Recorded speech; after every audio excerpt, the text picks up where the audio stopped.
For anyone growing tomatoes in the Northeast, Southeast, or in the Midwest, you know about tomato blight.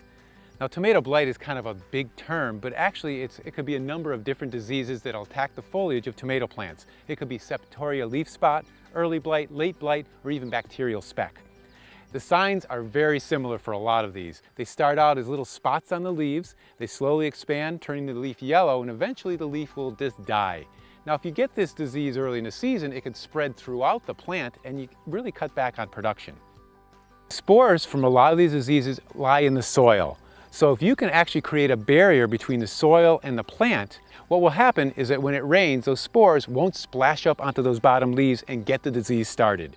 Now, that barrier could be a number of different things. It could be black plastic mulch, it could be hay, it could be straw, or untreated grass clippings.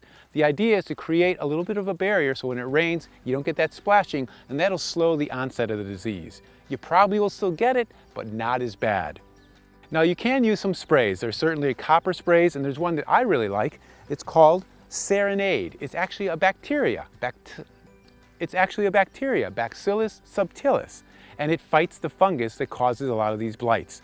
But with this spray or with the copper sprays, the key is to actually spray it before you have the problem. Once you have the disease, it's not really going to stop it. But if you spray it on the healthy foliage, it'll prevent it from spreading to those places. So spraying it and then reapplying it after a rain is a good way to slow it all down. Late blight on your plant, what you want to do is pull it out of the ground, put it in a garbage bag, and send it away. Don't keep it in the garden. And if you get any sprouts coming up from potatoes that you didn't harvest last year, or in the spring with some little sprouted tomatoes, pull those out too. Late blight can be very devastating in a garden, so you want to get rid of it. But a lot of these other diseases, early blight, septoria leaf spot, bacterial speck, those simply you can clean up the garden really well in the fall, add compost to that soil, do some nice crop rotation, and that will actually help slow down the beginning of these tomato blights.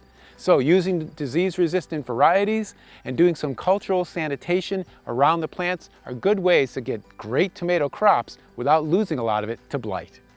So by using disease-resistant varieties of tomatoes and doing some sanitation and cultural controls, you can really have a great crop of tomatoes without losing a lot of it to tomato blight. Use disease-resistant varieties to prevent the blight. You also can plant plants further apart. Unlike this situation where it's a big jungle, which creates an environment for a lot of these diseases to get started, if you plant further apart, you have good air circulation and you have less disease. If you want more gardening information, go to gardeningwithcharlie.com.